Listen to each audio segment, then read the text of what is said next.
Hello, this is Aaron Maller from Parallax, and this is going to be a quick video to just go over a new workflow that we've put together to streamline pulling in assembly data, whether it's STC or UL assemblies or other assemblies. And this is a workflow that we've compiled based on some suggestions from a couple of clients and some other contributors to the Revit and Dynamo ecosystem. So to start, we are at the UL Prospector website, just to use this as an example. And here we're looking at just a basic UL assembly. In this case, I'm just looking at U419, which is our standard rated wall. One of the first steps of what we've done in this workflow is that inside the PDF writer of your choosing, in this case, I'm using the Bluebeam PDF writer, we've actually gone and made pages or page sizes that match the individual columns of our Revit construction document title block. Your columns may be different widths or different heights based on your particular title block, but we've got ours set up, including the margins for both 24 by 36, 30 by 42, and 36 by 48. That's important because just to streamline this process, when we go to make the PDF off the UL website, what we really want to do is be able to just say that we're going to use the Bluebeam PDF writer, but we also just want to pick one of our condoc column paper sizes. In this case, I'm going to use the 24 by 36, and I do set the margin on the left side to 1/8 of an inch. I don't have that standardized right now. It's just something I do to give us a little more wiggle room between the date on the UL assembly. No big deal there. So we've printed that PDF, and of course, when we do that, what comes out is the Prospector PDF. What's nice is the sheets are all very large, so we're only seeing the header and the footer per page once per Revit column.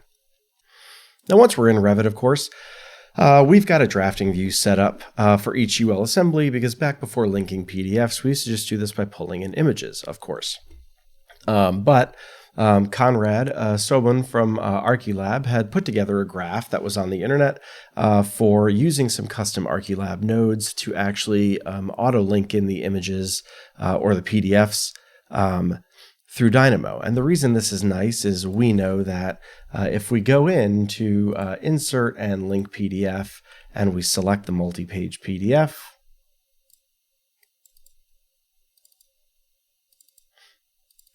that it's only going to let us pull in one sheet at a time. This isn't the end of the world. We do it 7 times and we're done. But why do it 7 times when, as Conrad points out in his Dynamo graph, we could just ask it to basically count the number of PDFs or the number of pages and then iterate through all 7 of those to pull them in.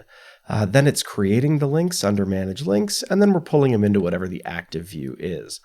Only extra thing that we've done in this graph is we've changed the spacing. For us, this is 6 1/8 minus 7/16 of an inch, because that's the size of our particular title block column. Yours may be different. And so what this looks like now is we're inside the drafting view.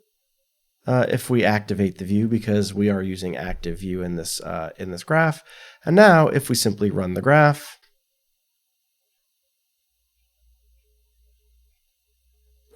you'll see that all of the PDFs have now come in, and they are now also under Manage Links as the 7 linked-in files.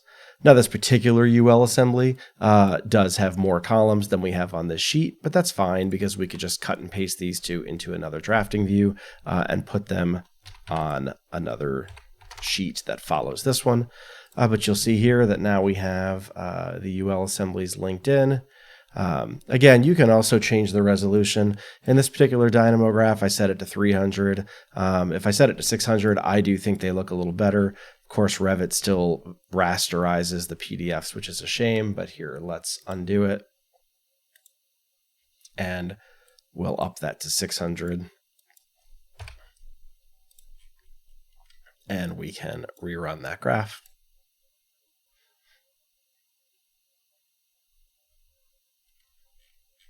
And you'll see that it does look a little bit better. So there it is. Now basically you can just go page by page. You can pull in your UL assemblies, one entire multi-page PDF at a time. And that just eliminates a lot of the kind of slowness that we have to deal with when we're trying to do this stuff manually.